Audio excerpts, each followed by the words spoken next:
your sinful behavior. But like, Right. but to what degree does the church play a role in that? Where it's like, if this were set up in place, like having that sort of like that community to bring you in, no matter what's happening in your life, like how could that have changed your trajectory? Right. But that's all I really Yeah. had to say. Mhm. Yeah. Yeah. So just to tie into what we were just discussing, this whole issue of accountability and vulnerability and like transparency among the Christian community is a pretty huge deal.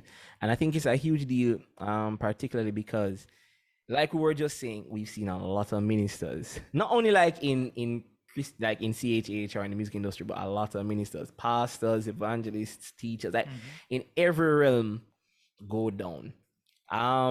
Brian, tell me, is there anything that you think we can do? So I mentioned just now, like creating a safe space. I don't know if there's anything else that in your mind if you like could be done that could help with this, because at this point it's crazy how much this is happening, how frequently. You know what I mean? So Yeah. any thoughts on that? I think and I feel like it's crazy in a lot of ways. I feel like we've gotten away from like I feel like some of the traditions that was going on in church were good. You know what I mean? If I could look back on it. I feel like it was a point in time where we just got rid of everything. Like, especially during like, a lot of times there was a lot of non-denominational churches coming up and everything. And I feel like a lot of people, it's just a lot of like a lot of young pastors,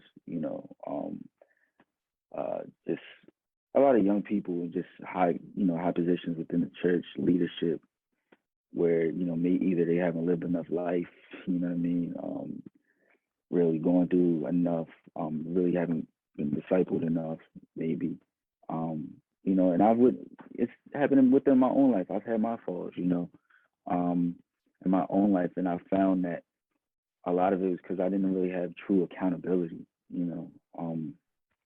of really letting, like you said, we mentioned safe place, but a lot of times I didn't really open myself up fully to people knowing what was going on or knowing what my struggles were. You know what I mean? Coming from a place of struggling with pornography, you know what I mean? And knowing that how many men deal with that. But I feel like a lot of us deal with it, in isolation, and not really, we don't have, and it's still to this day a taboo thing within the church to really discuss or have groups and get help and accountability. And I praise God now. I have that accountability now for the first time in my life, really. Awesome. And real accountability. You know what I mean? To the point, not to just like, oh, pray for me, and then it falls off. Right. Like, not that. We don't know what that is. Like, like people I gotta check in with, people, Awesome. gotta make confessions to, Awesome. Yes. But I just see, like, man, if we had that, and it's not just about, a lot of times we think about that, we think about, pornography or sex, but it just a lot of different struggles, like, dealing with questions, you know what I mean? Apologetics, I think a lot of churches are starting to deal with apologetics, praise God, bringing that into the church,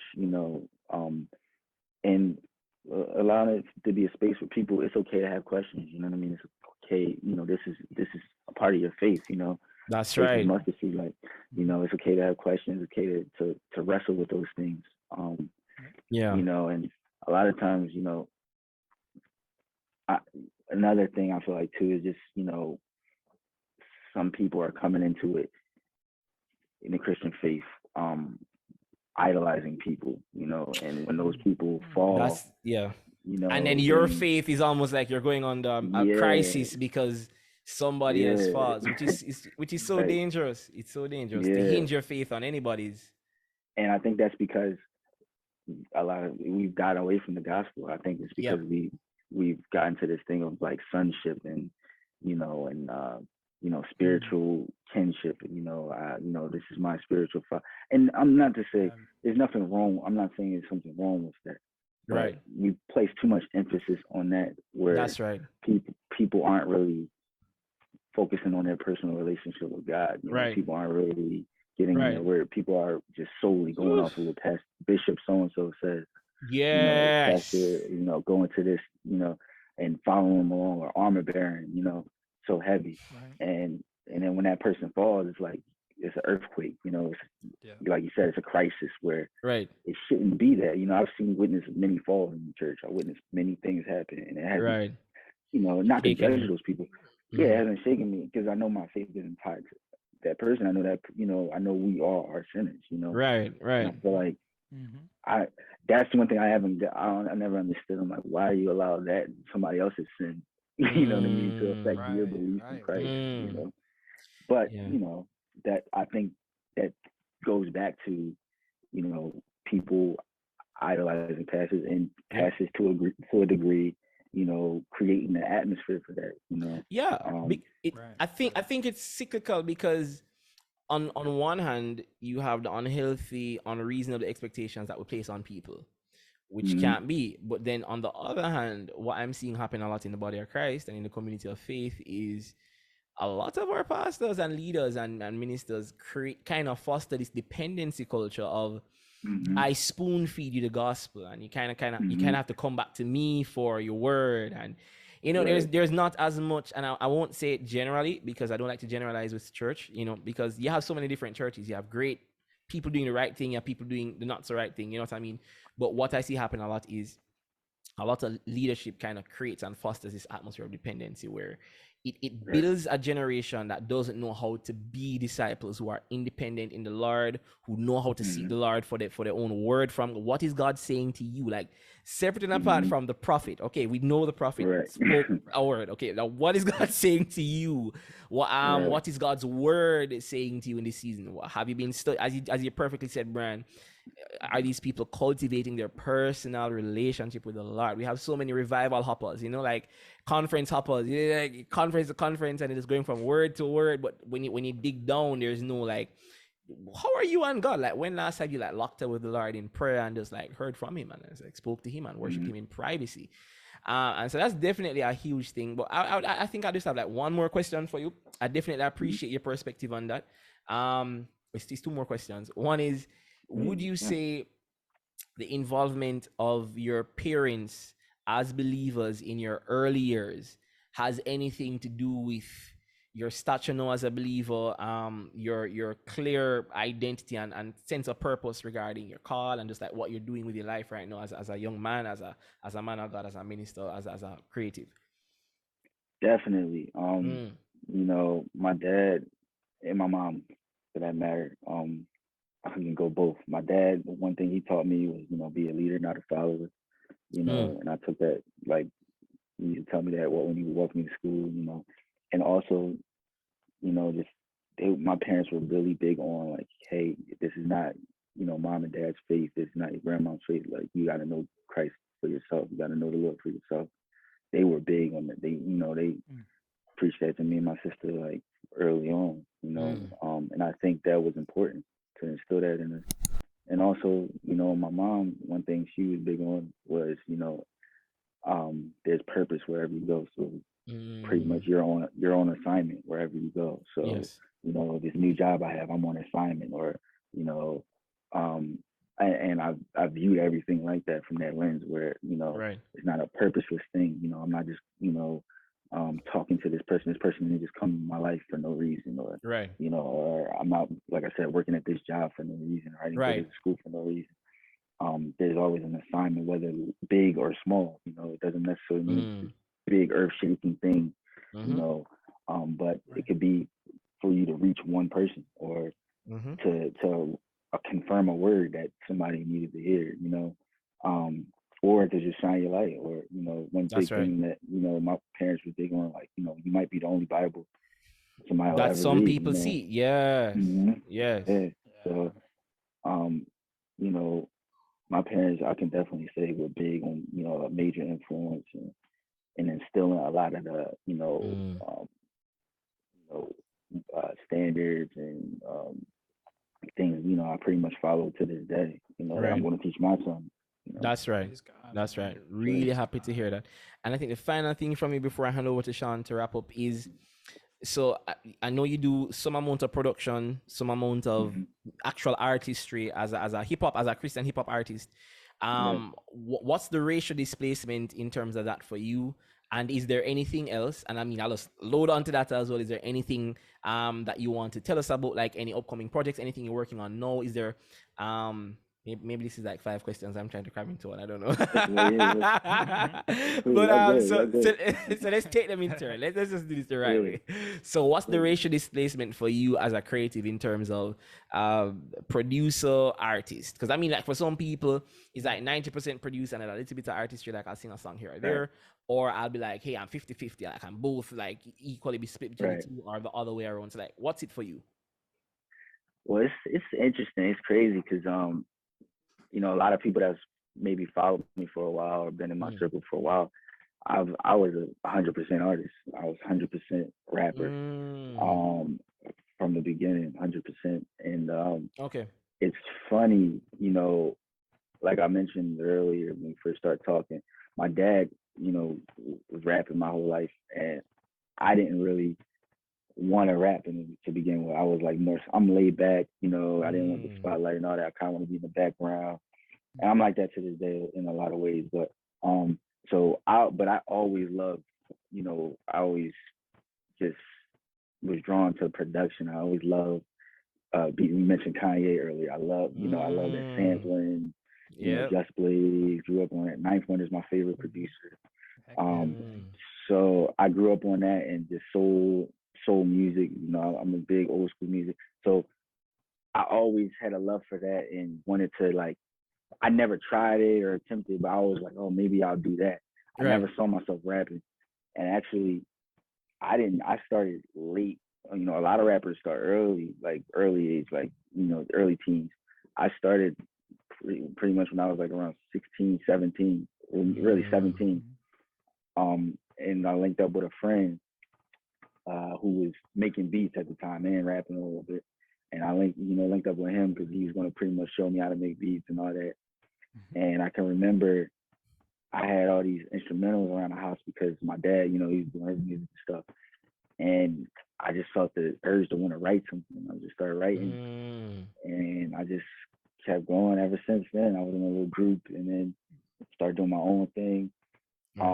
So for a while, like I said, I from about like 20 or 2000, that was like 2008 till about really I could say up until 2020 or 2019, I was just 100% artist.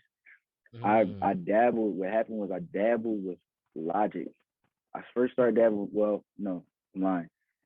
I got an MPC 500. I actually have it back here. I got an MPC 500. Word. Like I got this Yes, from sir. a pawn. I got this from a pawn shop, like in 2000. Like I think Shout it was out like Kai. 2000. Oh yeah. Shout out Kai. But I got this like in 2009. So I got it. I dabbled with it, you know, but I didn't really put too much energy into it. After a while, I got frustrated learning it. So I just put it away. I still don't even use it like that. And so then I got Logic for a little bit, and I started dabbling with Logic, and did that. But I just went back to my music, just went back to rapping, and really it wasn't until my son was born. My son was born November 2019 or 2018. I'm sorry, tripping. 2019. I'm getting my years mixed up. 2018. I got married. That's 2019. That's cool. 2019. He was born, and I had leave. I had medical leave, so I was just home, and I was like, man, let me delve back into these beats. Started messing around with the beats. Next thing you know, like 2 months later, I got the machine. And I started making beats on that. Then I ended up getting an SP. It was a gradual process. Yeah. So I've only been doing this for what's that? 2 years. Yeah, 2 years. And right now at this point, it's went from 100% rapper to about, man, lately it's been like 70% producer, 30% rapper. Yeah. Yeah, I just love it, man. I just love how it can be organic with it. Yeah. Yeah. Tell me something. Two final questions. I've been saying that Mhm. for some time, right? You good. Who are your music influences? Both because you mentioned you grew up in the 90s Mm-hmm. golden era of hip hop. So I Mm-hmm. suspect that would have had something to do with your rap form and just its formation and just how that grew Mm-hmm. up. But then who back then kind of influenced your early years, your foundation in music, and then who now are you listening to as currently persons that you feed on as a producer, rapper, creative? Sure, I can give you, and I'll give two categories. I'll give my MCs and producers. All right, cool. Influences, MCs. I would say, of course, I put Rakim number one. That's my favorite. MC. Thanks. C. Then I'll go. I go see. I got a mixture of CHH and secular. I got CHH. I will go with man Tonic. I love Tonic and Ambassador. The whole cross movement for real. But Tonic and Ambassador was one of my favorites. The Truth was one of my favorites. Oh, that truth is so good. Yeah. I love Flame back then. Mm-hmm. So many. There's so many guys. I don't even want to start mentioning because then I'll be mad because I forgot somebody. Right. But flipping back to other MCs, of course, Biggie was a major influence. Love the way he put rhymes together. Nas, Jay-Z, so many. Who else? Big L. I love a lot of lyricists, a lot of these that put their lyrics together. Sky Zoo, these that put lyrics together, nice rhymes, rhyme patterns is on point. So many other guys. But producer wise, Ninth Wonder at the top. That's my favorite producer, most influential producer. You can hear it in my music. I'm sure you hear it. Ninth Wonder, Just Blaze, Pharrell, so many guys. Even you got DJ Premier, DJ and CHH. Rest in peace, RIP. DJ. Man, cross me producer for a long time. I can't think of his name right now. It's all right. But yeah, production wise, so many different producers. So pretty much a spread. So you pretty much have a spread between some classic guys from the golden era, both MCs and producers, cross movement guys from their prime, and then a couple current guys. Anybody know who are you listening to most? What's the last probably 3 or so people like right now you've been in that pocket listening to these guys are man popping right now. Well, new era, and that can be anything. That can be anything at all. It doesn't have to be rap or hip. It can be any these just generally people that you feed on right now. They have a vibe for you. Sure. New age, new era. I probably say definitely at the top. Kendrick Lamar is crazy with it. That's like my favorite. Yeah. Right now. He's a beast. Of course, I'm gonna sound cliche, but J. Cole. But Kendrick, I'm just waiting for his new album, Kendrick. Yeah. Heck yeah. Yeah. Who else can I say? I'm listening. It's weird though, because I listen to a lot of older stuff too. I'll go back and recycle stuff. And listen to, older stuff or a lot of old school music. I'm a big Earth, Wind and Fire. You know what I mean? Isley Brothers type. So it's like I'm more so that, or I'll go back and listen to an old J album or something like that, or Nas or something. But new guy, I haven't. And then also too, the artist in me for a while, like I didn't.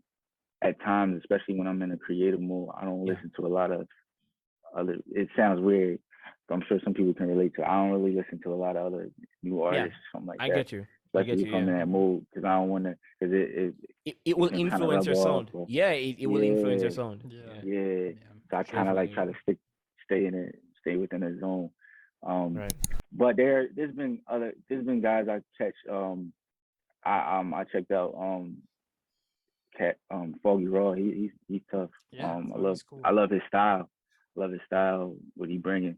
Um, who else? It's few. I don't really. It's weird. I haven't listened to the new era of like CHH like that, so I'm not real, Yeah, you're not real really plugged in much into that space. yeah, plugged into what's going on. You know, I'm subscribed to like Ruslan and stuff like that. But that's right. you know, Shout out to I Ruslan. listen, yeah, shout out to Ruslan. I listen, but I haven't really been plugged into the CHH in a while. I haven't really felt that connected to it Yeah, in a yeah, long yeah. time. I get you. Yeah. Final thing from me, and then I hand over to Sean. This is really the final thing. Any upcoming projects, anything that you'd like our audience to be aware of to check you out on. You can also just share like your social handles, where we can find your music, where we can find your work, and anything that you're working on or that you want people to kind of expect or look forward to. If not, that's also cool, because I mean, I'm a creative. Most of the stuff I'm working on, I never announce until the day it's going to come up, because I've been burned by those early announcements, bro. I've been burned. I'm traumatized. I've had, 50-degree burns all over. So I know if you're just like, nah, I'm not working on anything right now. It's okay. I know what that is. But if you have anything that you feel like you want to share early and be like, hey guys, you can check me out here. Sure. Go ahead. Yeah. I mean, really, you can check out my whole catalog if you go to if you type in faithfulservant.bandcamp.com. That'll take you right to perfect my page on there, and it has all my mixtapes and albums, or not really albums, but beat tapes.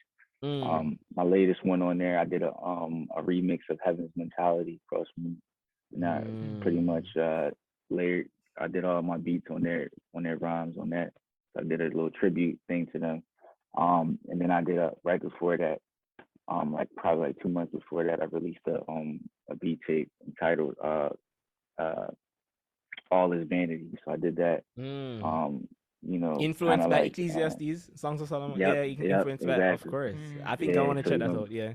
So you can check that out. It's on my Bandcamp. Perfect. I'm trying to my goal is probably next year. My goal, one of the desires I really want to do is finally do an album. Because I haven't, my last rap release was like in 2014. I had like a long hiatus of things. I did like little songs here and there and little collabs here and there since then, but I haven't really got back into my rapping bag in a while, as far as like a full-length project. Right. So my goal next year, I've been fine-tuning my, still working on my craft with the production. So my goal next year is to really do a album and see what the Lord does with that. But yeah, I'll probably release another beat tape soon. So just keep an eye out for that. Definitely. But all my music is on my Bandcamp. You can go in there, SoundCloud too. But the projects are on Bandcamp. You go faithfulservant.bandcamp.com. Perfect. Word. Sean, over to you, Chief. All right. So you had a question earlier. You said I did, but Vic kind of answered that. Like I did. The same question.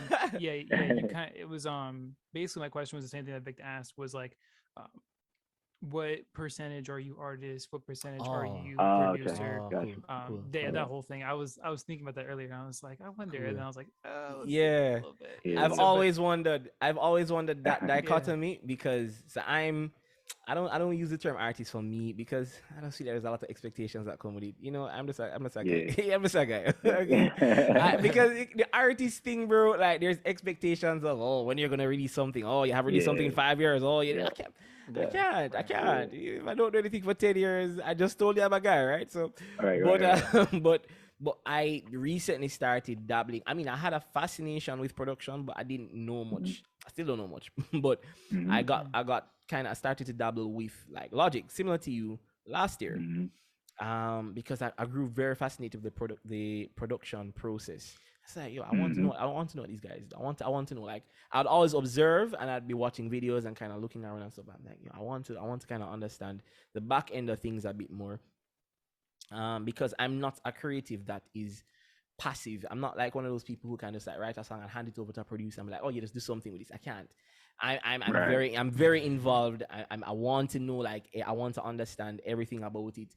When I'm writing songs, most of the times I'm hearing the finished product or a version of the finished product from the moment the song is complete. Like I can tell you bass, drum, keys, organs. I can tell you it's a pad, but it's kind of ethereal. It's not very deep, dark mod. It's kind of higher end. Like I can hear the stuff in my head, and so I know that the nexus between that and the finished product is a producer's mind. It's like unpacking that, and so I started fooling around production stuff. But bro, I was telling my production friend that, I mean, when you start to get into that space, you get lost very quick. Like, it will take my day.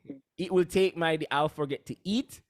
I'll forget to do. I'll just be like, it's kind of like, like, eyes rolled up. It's kind of like you get lost into that space. It's like for me, I don't know, like for anybody else. So it's just like, how do these guys who actually balance? How do they do that? Because I wonder if it's because I'm a novice, why it sucks me in like that. I don't know. Maybe I need to learn something there. But yeah, that's why I was curious to know, like, for you, what's that like, It's funny. Like literally, that's Vic, what you said about producers, bro, is so true. Like you become a vegetable in your chair because you're so immersed into like to me, what a producer is, I'm a producer. Like that's like what I haven't actually got to execute my production skills. Don't really work with that many clients to actually make music. That's something I want to get more into. Right now I'm just kind of like in this weird like between world of beat making and somewhat producing a little bit, but not much. But mainly beat making is like kind of like the world I exist in now. But I mean, literally, when like to me, a producer / even beat makers, like it's almost like you're crafting little worlds, and your this whole soundscape is like your environment that you're making, and you're building it from scratch. So it's like, of course you're gonna be stuck there for hours on end and making the no, but the grass sounds like this, and you know what I mean? Like, that's to me how I envision that. Is like you're building a world and a construct versus like it's not just a beat. If it's just a beat, then anybody can make it. It's not But anyway, my question for you was actually I don't really have that many questions, more as I do have some more interesting people I think that you might either you may know of them or you may like them from the producer world. Have you ever heard of a guy named Mr. Carmack? Yes. Yeah, I got a couple of reviews in my stash. Yeah, Mr. Carmack is like the modern, I would call him almost the modern Pharrell. Just how quirky goes to Google Mr. Carmack. Go find it. I don't know. I mean, I don't like, obviously we shouldn't idolize people, but his music really has shaped the way because like he goes on and talks about how he obviously has Pharrell inspirations and Timbaland inspirations and all that, and those are kind of my people that I grew up listening to. I'm from Virginia, so I like those are the people I gravitate towards. And I'm like, yo, their beats are and plus they just make fire music. But with Carmack, it's like he really pioneered SoundCloud's music scene today, in my opinion. I don't know if other people are going to disagree, at least in the producer realm. That's the way I use SoundCloud. So I know that in the producer world, Mr. Carmack was like, he was all over Bandcamp. And then when SoundCloud became a thing, he was one of the first cats to really get on it and utilize it to its full potential.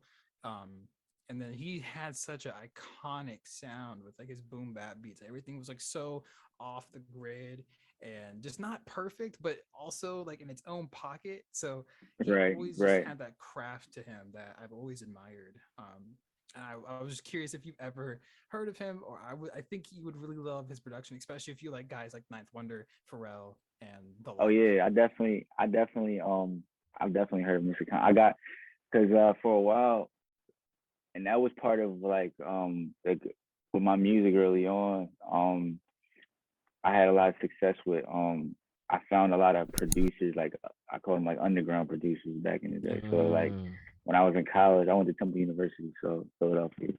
So at the time, a lot of rappers and a lot of people were doing like a lot of covers or like rapping over like well-known songs and stuff like that. So I took the approach.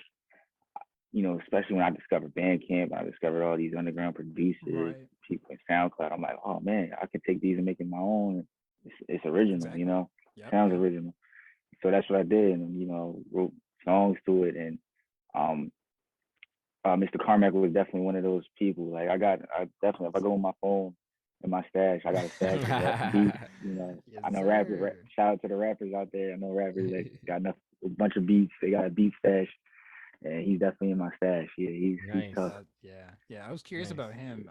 And if you've ever heard of him, like I said, he was one of the pioneers of the SoundCloud Underground game for the producer world. Him and obviously, but even before him, like people inspired him, like Flying Lotus, like Yep, Flying like Lotus. Yeah, dude, Fly yeah, Lotus, like it's fire. when I talk about like people building worlds within the producing community, like I immediately think of Flying Lotus, because if you Yeah. listen to Cosmogramma, which I think is probably arguably the for me, it's like the album of like the 2000s for the electronic Mm-hmm. / instrumental scene. He was like Right. the first to really do it, and it actually was just amazing. And you Right. hear a lot of his sonic vocabulary written back out into people like Mr. Carmack. There's also a guy named Sam Gellatry. He's I think he's about my age, but he grew up in I don't want to get this wrong. I think it's Sweden. It's somewhere over into the European area, but he grew up like in the Okay. mountains, and they completely removed context from hip hop. But if you listen to his music, you're going to be like, this cat knows jazz to a T. Like his voicings when he plays his keys are super like soulful and jazzy. And then, but he's also got this like experimental Flying Lotus-esque quality to his sound and some of his releases. But Okay. yeah, just anyway, yeah. I'm just going off on tangents now because I'm just talking about people I really Nah. like. But And actually, It's cool. you mentioned it. Flying Lotus reminding. I'm like, man, I knew I was gonna forget somebody. Yeah. But Jay That's Dilla, okay. I could. Jay, yeah. I don't know why I didn't mention Jay Dilla, but he's a major. Bro. Donuts was a major influence. I had that when that came out. And that was a major influence. But yeah, For sure, yeah, man. Flying Like, Lotus is up there too. and Nice. but nobody did what Dilla did until Dilla did it. Mm-hmm. That's a tongue Bad twister. Libs. Just remember. See, I'm remembering everybody. Yeah. Like everything. Jay Dilla. He was the first producer, I think, in my opinion, to really emphasize that quantization is not needed. You don't need it. Like, he's got his MPC turned. He actually abused the quantize function on his MPC to make it swing. So basically, like it was something he what's the word I'm looking for? It's a computer term used for like he exploited. There we go. He exploited a loophole that was in like the programming of the one of the original, like MPC 2000, I think, like which like the old. Yeah, I think he used the 2000 or the 60. No, 60 is the old one. I think he used the 2000. Yeah. Yeah, he just said, nah, I'm gonna make it do what I want it to do. So he like repurposed this technology and made it his instrument. And like that's why it's like encased in I forget what museum it's in. I think it's in the Smithsonian, if I'm remembering correctly. Or it's in some famous. I feel like it's in the African American. I think so. I think it's the where it new is one. too. Yeah. I I think they it's have where it it is in too. there. And that's where I'm like, people like that who can really break boundaries with technology and then make it human still. That's just like that to me is a level of production that is like just unparalleled. Because like I said before, anybody can make a beat. Like you can. I tell people that all the time. Like, oh, I could never make a beat. I guess you can. Like, if you can like vocalize it, you can do it. Like, it's just a matter of taking the time to figure it out. But exactly. And I think one last question I may wrap up with while we're on the topic of just music and everything. How do you feel? This is like a multi-layered question, I think, and it kind of ties back to what Vic was saying earlier, but where do you see maybe your sound going from this point on? Do you feel like, I know that you've said that you're not as influenced by the newer stuff, you're more of an old soul, like you listen back, you're kind of nostalgic in that way. But do you see your sound developing in any new way that's going to rival that of the triplet flow or Mm-hmm. the like the mumble rap, which mumble rap is still kind of a thing, I think. Like Right. people getting a little bit more articulate. Please don't But do mumble Yeah. rap. yeah, no, don't do mumble rap. But where do you have anything that you feel like sonically that you will provide to the current landscape of either Christian music space or even secular Yeah. music space? I think they both exist in the same space. I don't really like to Mhm. differentiate between the two. I Yeah. think Mhm. for safety terms, like if you're talking to a new believer who Mhm. needs to figure Yeah. things out, yeah, Yeah. maybe it's good to separate. But to me, art is art, and whatever that person's reflecting off is what that person's heart is focused on. So, Right. Mhm. but anyway, how do you see your sound possibly changing, influencing, or growing? And that's a good question. I feel like I've reached a point where I'm comfortable in what I love. Like I remember Hmm. Madlib, he said in one of his interviews was like, I make what I like. He said I just do. He's like, I don't care if people say my stuff. I just leave stuff. He's like, if it sounds good, I make it. And that's where I'm at. Where my music is like, I know what I love. I know what I do. I'm a sampler. Yeah. I do that. I might dabble in other things here and there, Mhm. but I feel like I'm gonna be that guy. Like as far as like if that's what you're looking for, you can find me in that space. And I feel like certain things are never gonna go away.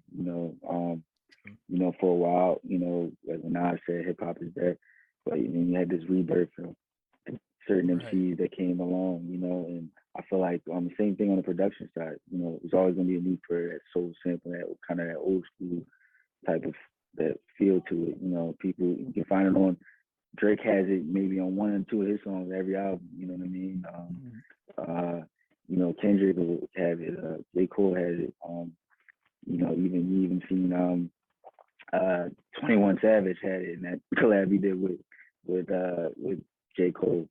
So it's always gonna be that need and that feel for it, because that it's something in it that hits people in their gut. So I feel like I'm always gonna be kind of like in that lane, and I can provide that. I feel like because there's always gonna be that MC that wants that, and I feel like that's and that consumer that I feel like the consumer is always a space for that too. So Yeah. yeah, that's where I'll be at. Yeah. Cool, man. For sure. Thank you so much, Brian. I want to really extend gratitude to you for taking the time to talk with us. Thank y'all. You are an It's been a incredibly long time gifted. coming. Yes. It's been a while. Like, everything that. was going wrong, but we thank God that we got the chance to actually sit down. And I really appreciate. Let me just say this. I really appreciate your spirit. I really appreciate. You have a very humble vibe, a very chill vibe. You know what I mean? So I really appreciate that, because creative space can be a heady space. You know how it is like. When you carry that creative spark, it can kind of set your head on fire, and so it is really good to see when not only from just the conversations within us, observing your movements and stuff, are you grounded in your faith in the Lord, which of course is paramount to everything else, but outside of that, you pretty much have a pretty stable, clear view of yourself as a Christian creative, as a creator, as somebody who is purposed for this, you know what I mean? And you're kind of going after it in a way that works perfectly for you. I love the fact that you're content with where you are. I feel like in a lot of ways I'm aspiring to be where you are now, which is just because you're like Shawn, when you asked him what you asked him just now, Brian's just like, yeah, I'm just gonna make music that I like. And I was like, I want to be like you when I grow up, because because I feel like in my heart that's my desire, but then if I'm honest, the voices have a lot to do with my thought processes sometimes, and I have to go through the journey of, okay, let me silence the voices and focus. And I had to go through that too. I haven't always been that way. I don't want you to think that. I get you. I get you. Yeah. So yeah, I respect that. I respect your history background as well. My mom and my dad both taught history. I taught history in high school for like a year. In Jamaica. Awesome. Yeah. So there's a whole historical community here going on. So I really respect that. But thanks so much for taking the time to be with us. I really appreciate it, and we look forward to watching your movements and just you continue to grow and do what you call to do. Bless up. appreciate it, y'all. Thank y'all for having me, man. For real. Anytime, bro. Bless